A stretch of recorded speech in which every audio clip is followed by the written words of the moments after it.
Good evening and welcome to our special Labor Day edition of The Last Word. We are now 64 days away from Election Day, and the latest NBC News Wall Street Journal poll shows 50% of voters want Democrats to take control of Congress, 42% want Republicans to keep control. Enthusiasm for Democratic candidates in special elections helped Democrat Connor Lamb take a House seat away from Republicans in Pennsylvania, and Democrat Doug Jones win a Senate seat in Alabama, which hasn't elected a Democratic senator since 1992. Voters are telling pollsters that they are more enthusiastic about voting in this midterm election than previous midterms. A Quinnipiac poll shows that the majority of voters want a check on the President of the United States. 51% of voters say the next Congress should be a check on Trump. 43% say the next Congress should do more to help Trump. Democrats need to win 23 seats to take control of the House of Representatives. There are 25 House Republicans in districts that Donald Trump lost in 2016, and 8 of those 25 Republicans have already given up and are not running for re-election.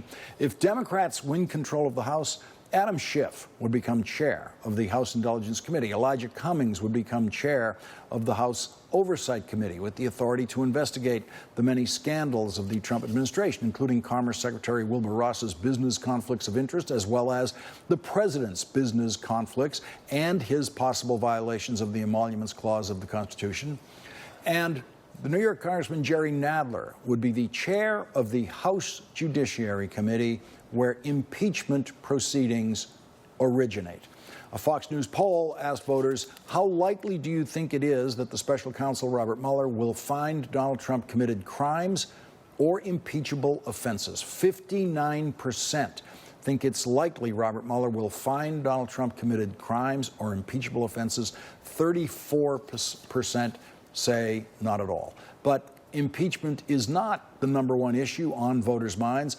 Voters named health care as their top issue in the midterm election. 51% of voters have a favorable view of Obamacare, and the Fox News poll asked voters about the United States moving to the most socialistic option for health care financing, Medicare for all. And the poll found that more people favor Medicare for all than oppose it. 46% favor Medicare for all, 31% oppose it, 23% are undecided. Almost a third of Republicans actually support Medicare for all, but not a single Republican member of Congress supports it. Only one Republican has flirted with Medicare for all. Everybody's got to be covered. Universal health care. I am going to take care of everybody. I don't care if it costs me votes or not. Everybody's going to be taken care of much better than they're taken care of now. The uninsured person right. is going to be taken care of. They're going to be taken care of. How? I would make a deal with existing hospitals to take care of people. And you know what? This is probably... Make a deal. Who pays for it? The government's going to pay for it. Joining us now, Neera Tanden, president of the Center for American Progress, Professor Jason Johnson, politics editor at TheRoot.com and an MSNBC contributor, and David Jolly, former Republican congressman from Florida. And Neera, when you look at these issues that are important to voters, to discover the sleeping giant in there is health care is something that's easy to be surprised by, given that that's not where our news coverage is every night.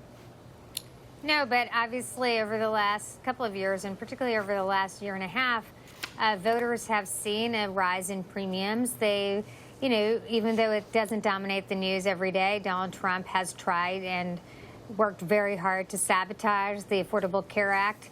Republicans voted to undo the individual mandate, which has actually, through the tax bill, which has actually increased premiums. So I think people look at healthcare issue as an economic issue. And you know, most importantly, in the races that are up, in these congressional races, these Republicans, almost to a T, voted to gut the Affordable Care Act to deprive, 20, 21, 23 million Americans of health care. And those votes are going to haunt Republicans this fall. And Jason Johnson, one of the big questions for Democrats has been in the campaigns for Congress, how much do they emphasize or how much do they avoid the subject of impeachment? And that's in a country where a huge majority, according to this poll, believes that Robert Mueller will find that Donald Trump committed crimes or impeachable offenses. You know, what's interesting, Lawrence, is the Republican image of the Democrat running this fall is saying, we're going to impeach Donald Trump, we're going to investigate and grind Washington to a halt, we're going to force your kids into gay marriage, and we're going to raise your taxes, right? That's the Democrat that they're running against. But that's not how Democrats are running.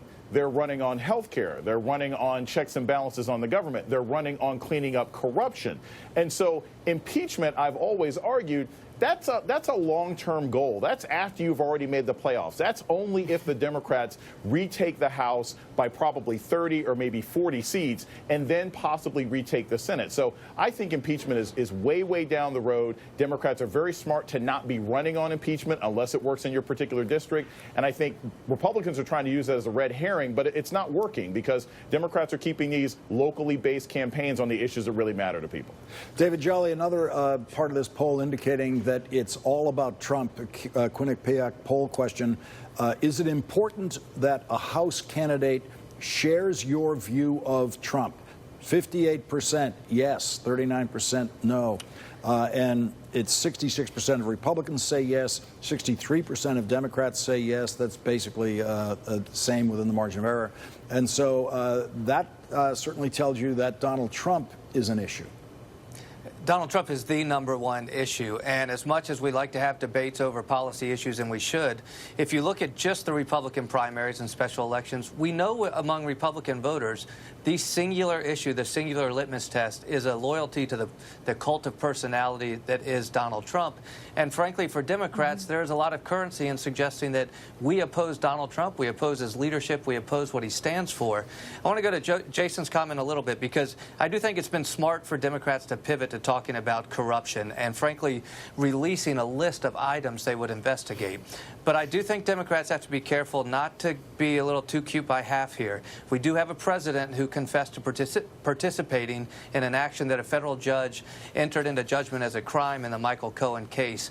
And it is important that Democrats at least recognize that and be willing to talk about how they might approach impeachment in January should they take control, because that is a legitimate issue.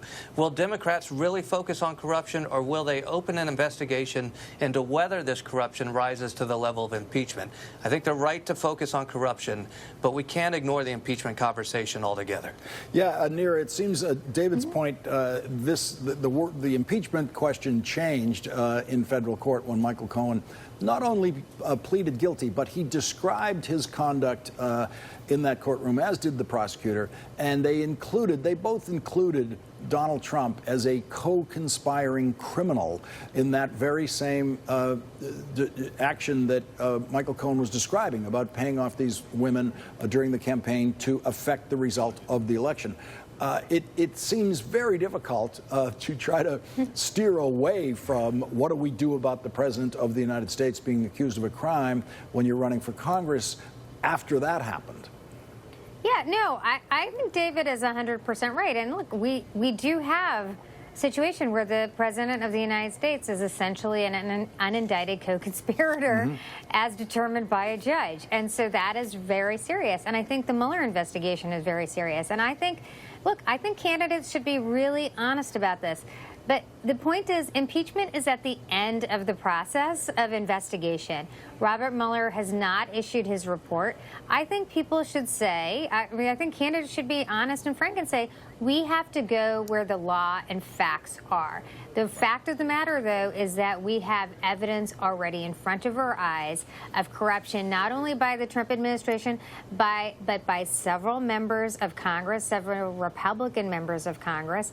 And there is no investigation of that. There's no investigation. The Republican Congress is not lifting a finger to hold anyone in their party accountable. And that is the number one thing that has to change. So, obviously, Democrats should hold the president accountable. They should hold members of Congress accountable. And if Robert Mueller reports out indictable offenses, they should definitely take up those proceedings. And Jason, a couple of months ago, it was very clear that the Republicans believed that if they accused the Democrats of wanting impeachment, that's good for the Republicans in the midterms. It's no longer clear to me that that is good for the Republicans in the midterms, if it ever was. But they're not doing it. They're not really out there actively accusing the Democrats constantly of being for impeachment. They're not sending activists into Democrats' campaign events saying, raising the issue of impeachment as an embarrassing thing for the Democrat. I don't see Republicans any longer running with confidence that impeachment works for them and not for the Democrats.